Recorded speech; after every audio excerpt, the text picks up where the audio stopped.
عليكم، ازيكم عاملين ايه؟ ان شاء الله يا رب كلكم تكونوا بخير. اللهم صل وسلم وبارك على سيدنا محمد وعلى اهله وصحبه اجمعين. مساء الورد والفل والياسمين على اجمل متابعين. احنا العيد بقى جه عندنا متاخر، هنعمل حلويات العيد، هنعمل بسكويت دلوقتي. ومعايا ليلى، قولي لهم هاي. ومعانا البيبي ومعانا هاجر.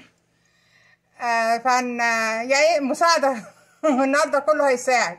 هنعمل المقدار 3 كوبايات دقيق، 3 بيضات، كوباية الا ربع سكر، كوباية الا ربع زيت، انا ما بنعملوش بنشادر، معلقة بيكنج باودر، معلقة فانيليا، رشة ملح، ونص كوباية لبن. لو عاوزة تعمليه ببرتقال حطي بدل اللبن حطي برتقال، نص كوباية برتقال يعني، او على حسب ما ياخد الدقيق، لا اما نص كوبايه لا اما كوبايه او كوبايه الا ربع. هنشوف هياخد قد ايه وهنقول لكم. هنبتدي اهو الاول نحط ايه؟ البيض ده عليه فانيليا وعليه نقطه خل. وهنا هنحط الكوبايه الا ربع سكر.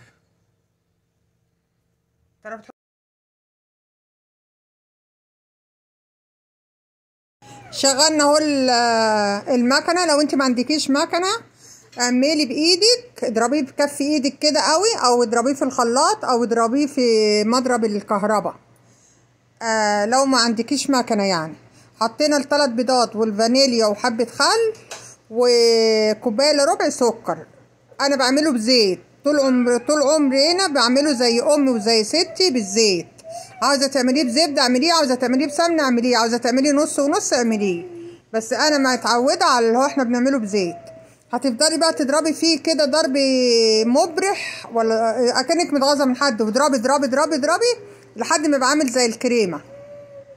واهو هنحط دلوقتي كوبايه الا ربع زيت، وهنشغل برضو شويه، وبعدين هنحط معلقه كبيره بيكنج باودر. انا ما بحطش عليه نشادر عشان ما عنديش نشادر. وبعد كده دول ال3 كوبايات دقيق. هنحط برضو ال3 كوبايات دي. والاول اضربي بالراحه، على لو بتعملي بالعجانه هتضربي سرعه بالراحه، وبعد كده هتعلي السرعه بس. وهنحط له اقل من نص كوبايه لبن. اللي انا حطيته اقل من نص كوبايه اهي. بعد ما خلاص عملناها ما فيهاش اي حاجه، هنجرب نعمل ايه؟ بسكوتايه واحده ونشوفها بتفرش ولا حلوه. لو حلوه هنكمل، لو بتفرش ولا فيها حاجه نظبط بقى العجينه. هي ان شاء الله مش هيبقى فيها حاجه. ولما بتمسكيها من العجانه، كانت على فكره ملزقه في ايدي، بس انا علشان خاطر مسكتها بالايد التانية لقيتها مش ملزقه فحلوه. فانت لو لقيتيها ملزقه جربيها بالايد التانية اللي انت ما بتشتغليش بيها، علشان ما تحطيلهاش دقيق وترجعي تحطي لها حاجات تاني. هنعمل بقى دلوقتي اول واحده معاكم. استني انت وقفي. بصوا باين اهو ادي كده. بس احنا ايه، هنعيدها من اول وجديد قدامكم ونحطه في الفرن ونشوف. يلا دوسي يا ليلى، دوسي بالراحه.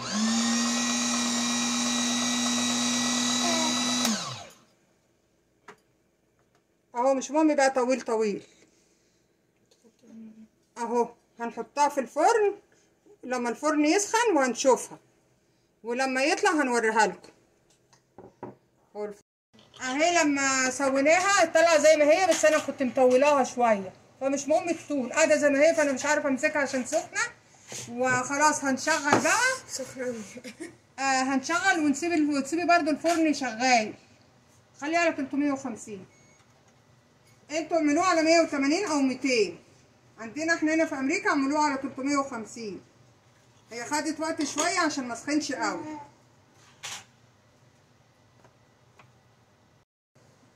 وبالنسبه للمكنه، لو انت ما عندكيش مفرمه بالكهرباء اعملي بالمفرمه اللي هي السلستيني العاديه، اللي هي بتاعت زمان دي، اللي كنا بنعمل بيها وكانت توجع ايدينا. انا مجريه الفيديو عشان في ناس بتقولي وانت بتعملي بسرعه قوي قوي كده ليه او ازاي. بجري الفيديو عشان ما يطولش عليكم. وليلى حبيبتي كانت بتساعدني وبتعمل معايا. ادي الصاج اهو خلصناه وهندخله الفرن اهي. شايفين ليلى بتعمل ايه معايا؟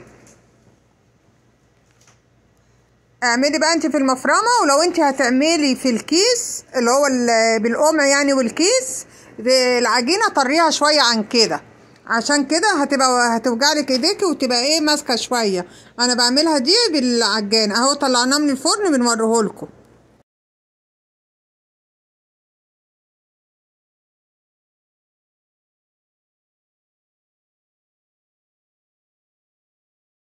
بص انت عليه ولا بص انا طبعا عليه؟ هبص انا عليه. قومي يلا.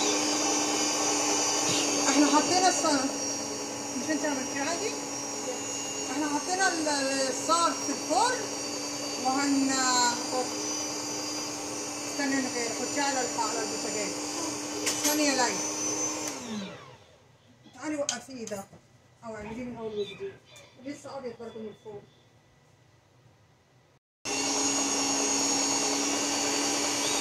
دوسي قوي.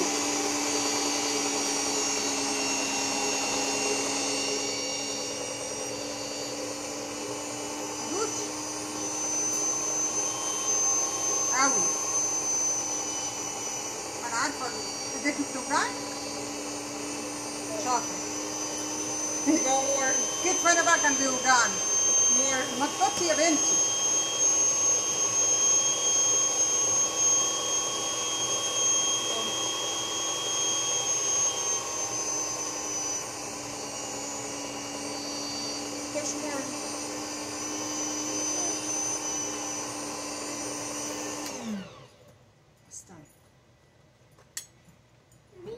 استني ما تعمليش.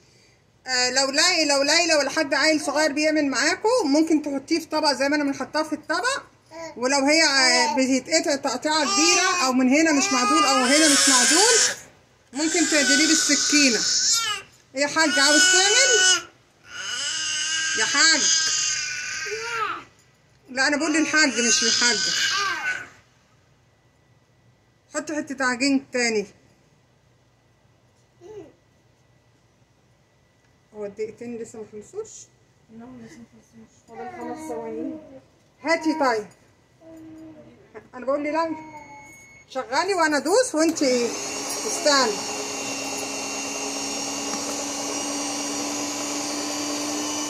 لا ما تاخديش انت، انا قلت لك خدي.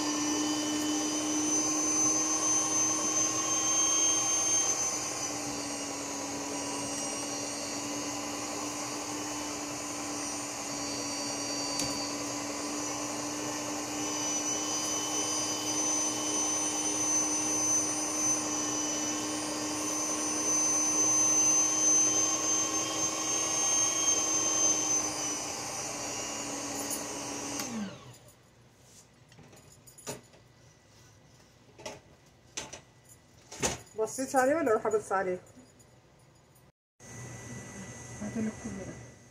اوكي عملنا البسكويت اهم، دول 3 كوبايات مقدار 3 كوبايات، معرفش بقى 3 كوبايات نص كيلو ولا قد ايه، وادي عاملينه حجم كبير وحجم صغير، وما شاء الله طالع حلو.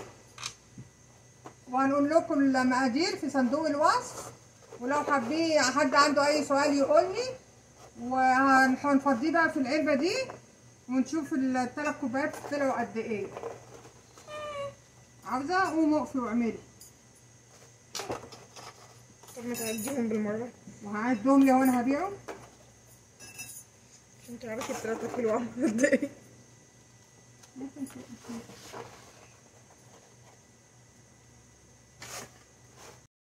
كنا عاوزين نصوره قبل ما نفضيه. صوري دي. طب صوريهم وهما كده اهو. انا دقته طعمه ما شاء الله جميل، والسكر بتاعه مظبوط وحلو وما شاء الله جميل. قولي جميل. جميل عشان انت اللي عملتيه. خدي واحده.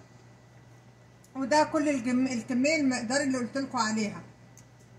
وان شاء الله يعجبكم، وقولوا لي بقى رايكم فيه ايه، حلو ولا وحش، بعرف اعمل ولا لا. والى اللقاء في فيديو قادم ان شاء الله. السلام عليكم ورحمه الله وبركاته.